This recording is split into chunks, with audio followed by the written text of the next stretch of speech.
Okay, so I hope you all um, got as much out of your discussions as I did in ours. It was an interesting exercise using a new platform. So, and we very much welcome feedback after the meeting on how you think that went and whether that invited more open discussion and broader uh, participation than some of our previous workshops might have lent. So the plan for the next 45 minutes or about an hour is to go through brief 10-minute uh, overviews or brief summaries of what we just discussed. So this is putting a lot of pressure on our note takers. So what we're planning to do is just kind of share um, our summary Jamboard chart and just kind of go through the discussions that we've had.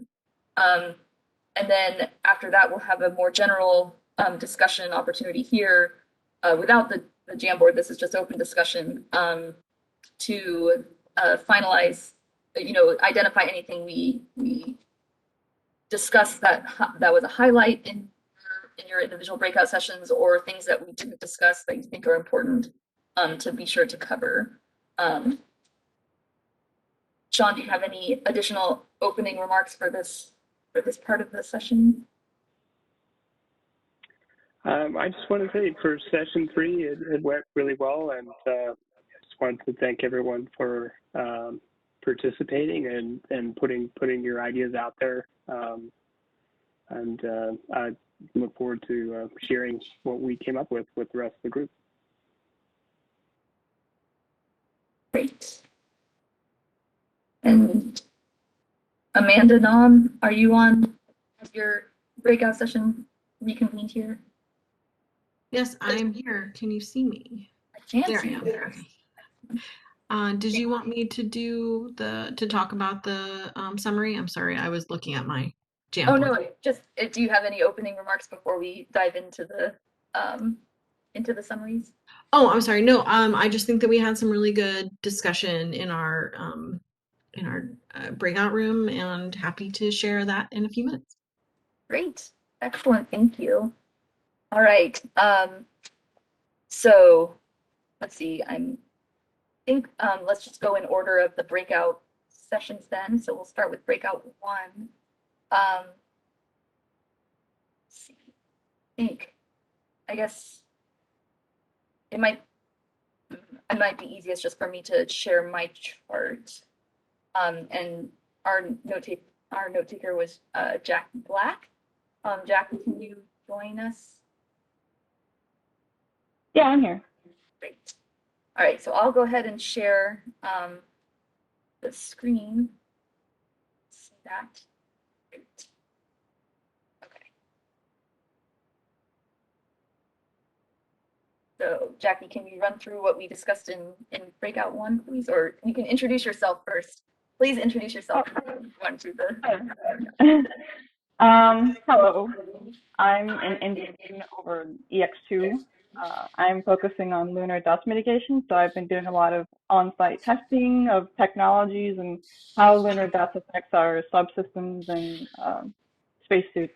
So just came in January, so still learning about everything that NASA has to offer, but so far I've really enjoyed all the experiences that I've had. So this is definitely different experience for sure. Okay, so for our summarization for our science objectives, a lot of the objectives were revolved around planetary processes and understanding and documenting the link between mineralogy and the chemistry. We also want to understand dust and the regolith composition because there's a lot of dust, as I know, that we don't understand. We don't understand how adhesion or grain size, is laid out in the subsurface and the surface area and the weathering. We want to make sure that our remote sensing is, valid. So being able to be closer to the surface will help us validate that remote sensing data and Apollo data that we have from the 70s. The objectives also focus on characterizing distribution and life cycle of volatiles. There's a lot more of water and ice than we are aware of over in the PSR. So that's an important objective. And so for the instruments that we need to address those objectives, a lot of instruments were revolved around microscope imaging. We had APXS and XRF instruments, and a lot of spectroscopy images like reflectance and the Raman, and high-res imaging as well, stereo imaging. The geotechnical probe will be useful to help understand like subsurface interactions, more spectroscopy, gamma ray and neutron, laser-induced spectroscopy, Mossbauer, the Scoop and Sev, and thermoluminescence instruments. And for our, what we need to make the instruments work is a lot of instruments require minimal vibration and like a self-contained apparatus in the arm because it's going to be a very dusty environment. So we want as less contamination as possible. Also requirements for temperature control. The spectroscopy requires really cool temperatures. And, you know, we do need to be very close to the surface. And there was some discussion between, for the degrees of freedom. You know, we don't know what type of range we need, but we're still working on that. So position and force, you know, is also a factor, and torque awareness to have high precision measurements. So we definitely need those measurements. And that's pretty much what we came up with. Fantastic. Thank you, Jackie, for that summary.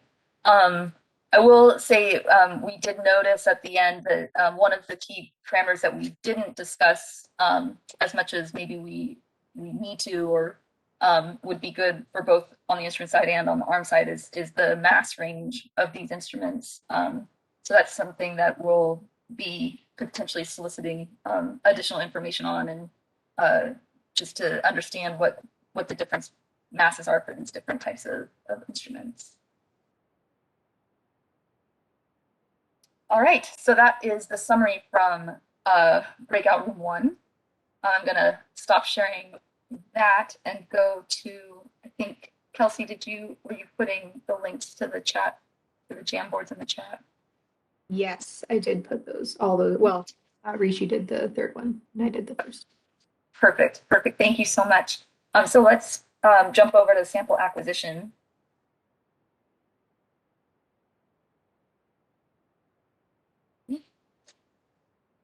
All right, and I can share my screen again, or I guess I'll have your note taker. Why don't you take it away? Yeah, go ahead. You take it away. You got it. Go for it, Amanda. Thanks. I'm sorry, I couldn't find the mute button or the unmute button. So I will be summarizing what we came up with for the sample acquisition breakout session. So a couple of things. We didn't focus a lot on the science objectives that we could obtain or address, excuse me, with the picking up samples using an arm. There's been a lot of course, workshops just like this one about what science can be done with the samples that we collect. And so one of the main things that we came up with in terms of that first point, I'm not quite as organized as you were in the first group, but we came up with a couple of ways that having an arm could help with sample acquisition. So one way, don't worry about reading all of the different sticky notes. We have the high level topics here. So for example, getting the samples to an onboard platform for either stowage or doing some kind of analysis on board was one way that we could use the arm. Another way is to keep some kind of sample integrity. For example, keeping the temps cold of the samples or keeping a sample oriented exactly in the way that it was laying on the surface, depending or within the rock, if it's a drill sample, that kind of thing. Preparing for crew activities, being able to, for example, do some analysis on the rock or surface before it's collected in a way to sort of prioritize which samples to acquire, and also to enable or complement crew activities, something along the lines of picking up a rock maybe that's too heavy for the crew to carry. So that was one example, or some of the ways we thought that we could achieve science, I guess, with using an arm. Excuse me. Here, let me close this. And then the instruments that we used would need to address the science objectives were a little bit different, simply because we were talking about using an arm to acquire samples. And so, for example, we would need instruments with vision, so like cameras and different spectrometers. We would want to have some kind of information about the force or torque controlling the accuracy of movement. Of course, end effectors we were classifying as instruments, and then talking about what kinds of additions or end effectors we would need: a shovel, a gripper, a drill, those sorts of instruments. Sample manipulation or delivery to the instrument. Again, the latter part of that is sort of a repeat from the first part, but being able to do those or have those instruments on the body of the whatever is hosting the arm was an important thing. Drills, tool like that, geotechnical property assessment tools, and maybe having LiDAR to help plan paths and that sort of thing we were talking about there. On the third, we talked a little bit about, this is an additional question for our group: are there any types of samples that would benefit specifically from having an arm in order to collect them? Excuse me. And so one of the ideas we had was having a systematic sampling procedure, being able to program in a sampling procedure and assure that the same sample type is collected in the exact same way every time could be very useful for maintaining, limiting the number of variables. We also discussed using the arm and whatever platform it is on in sort of a dual operation scenario in which the crew would be operating, doing one thing, while the robot was doing something else, sort of doubling the amount of things that we could do in a given amount of time.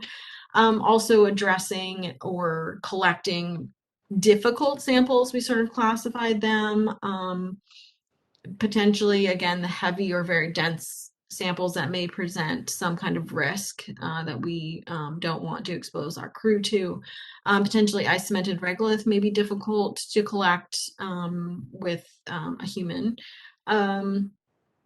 And also verification or validation of a sample before it is determined to be the one we're taking with.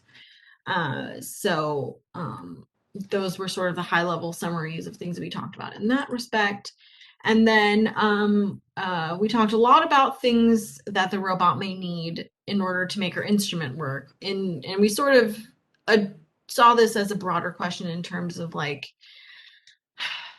what do we need from the arm in order to acquire samples? Again, it was a slightly broader interpretation of this question.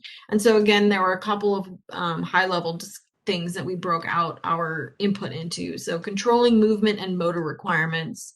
So accuracy, degrees of freedom or precision of motion, in addition to accuracy. Maybe the arm could have differing lengths, meaning we could extend it or shorten it depending on what we were interested in doing. We could retract it or fold the arm, those kinds of things. Thermal needs, thermal insulation or isolation between the arm and the sample, or the arm and the other instruments, or those sorts of things. Of course, power is an important thing that we would need from the arm and from whatever the platform was. And the compatibility requirements, things like any interfaces being the same if we're going to switch out an end effector, those sorts of things.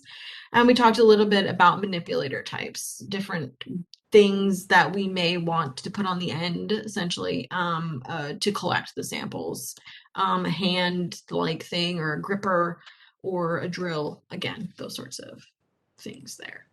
And then I just want to make a note. One of the most, like, the overall high level point is that what the arm can and should do depends strongly on the robotic platform. And that was something that came towards the end of our discussion. And so, are we talking about it being a lander? Is it a rover? Like clips versus like an LTV type arm?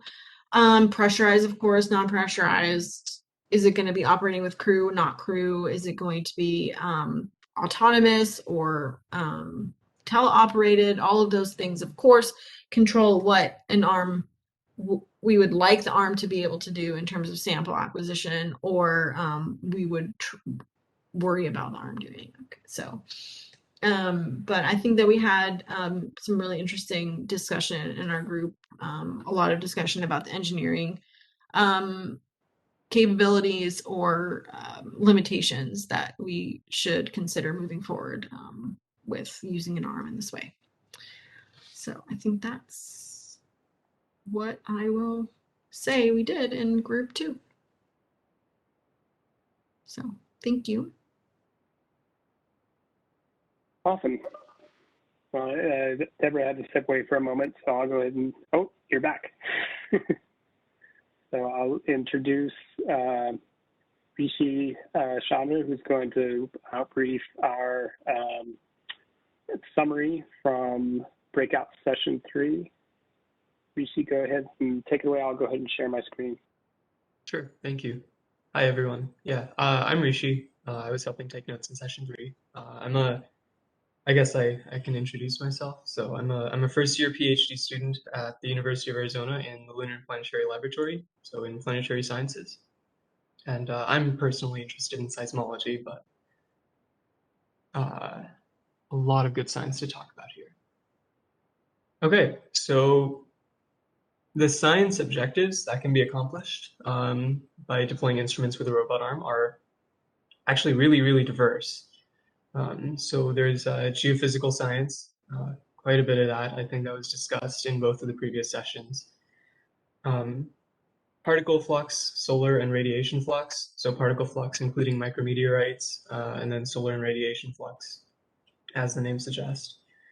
Subsurface surveying, and that corresponds to instruments including ground penetrating radar and seismology. RF array measurements, so I believe that's characterizing the EM environment at the surface. Materials, so space weathering at the lunar surface, so analyzing how materials weather at the surface. Study of the lunar atmosphere, of the lunar exosphere. Radio astronomy, and a demonstration of ISRU technology, so an instrument similar to MOXIE on Perseverance, to process water ice. So yeah, the instruments that people are interested in deploying using a robot arm, I touched on a few of these. So cameras for all sorts of purposes, for context while navigating the rover, for assisting with sample acquisition, and for mapping the terrain. Ground penetrating radar and seismometers. There's dust monitoring sensors to characterize the dust environment. We talked about exospheric mass spectrometry to analyze the lunar exosphere. Instruments to explore space weathering processes on the lunar surface. LIDS with LiDAR spectroscopy, and a drill to understand, to explore the subsurface within a meter of the surface. And so with this wide variety of instruments, There's a wide variety of things that people want out of the rover, but they generally converge on a couple of themes we saw. So one of the big themes is that a lot of these different instruments, people want the ability to precisely deploy large arrays or grids of these instruments. And so that included such as a dust monitoring network of multiple sensors of dust monitors. It's also relevant for radio astronomy, for deploying large networks of sensors that assemble to make a big radio telescope. Precision placement of. Yeah. And then people are interested in the ability of the robot arm to interact with deployed instruments. And so people are interested in, tasks such as removing covers from cameras or other activities, things that an astronaut could do if a robot arm could fill in for some of those abilities. It would be very helpful. Localization and time synchronization. I don't actually understand that. Sean, do you want to jump in real quick? We were talking about, we were talking about specifically knowing, where the instruments were placed in absolute terms and also relative to each other. So that's the localization part. And then having a source that it isn't necessarily for the robot only, but for the sensors to have some kind of way to have time synchronization so that the timestamps on the data were synchronized to some global clock. Yeah, okay. Thanks. And then there's a lot of interest in the standardization of interfaces, modularity, and reusability. So there's interest in the ability for the robot arm to interface with a lot of different instruments. So a standardized interface would help throughout the CLIPS program. Modularity, again, for developing instruments or potentially upgrading them further down the line. And reusability, yeah. People are interested in mass capabilities of the robot. So the ability to deploy CubeSat type packages in a range of masses from 2U to 24U. Sean, do you? Yeah, it's just to give an idea of, thinking about, if we could define the modular units, what the mass capability is. But I think you covered it well. Okay, thank you. And then finally, the ability of the robot arm to perform maintenance and upgrades in the future. So yeah, Awesome. Is there anything else I missed? Thank you for that. Yeah. No, that's an excellent summary, Rishi. I really appreciate you putting that together and presenting it. I just wanted to, say a few words about kind of the overall takeaways that I had myself. I think there's definitely some overlap between the sessions. It's nice, I guess going at the end, I can see all of the different outcomes that came from each session. But it seems like a common theme is, it's this standardization, modularity, reusability as, important for all of the different payloads across the three different application areas. I think it's really interesting to consider not just, of course, we're talking about instrument deployment in session 3, but the discussion often came to, brainstorming ideas about what we could do if the robot not only deployed the instrument, but also interacted with it after it was deployed, either to change its configuration and save mass on the instrument by not requiring actuators for deploying antennas or uncovering a camera, as Rishi mentioned, as well as doing field maintenance and upgrades in the future for instruments in the field. And that could potentially be a way to preserve the life of instruments, and especially large networks of instruments that might be more mass expensive to completely replace than it would be to replace a bat, for example, and utilize the rest of the instrument as is. there were some really good elements to the discussion that helped me understand both the templates that have already been submitted, and I think a lot of good ideas that I would encourage to be submitted as new templates, or even just email feedback. In addition to the notes that we have, if there's anything that folks think about afterwards. Certainly we're going to have a discussion now as a larger group to bring up. I think just having these discussions really stimulates a lot of thinking and making connections across different fields. So I really appreciate that. So I think that's it for session 3.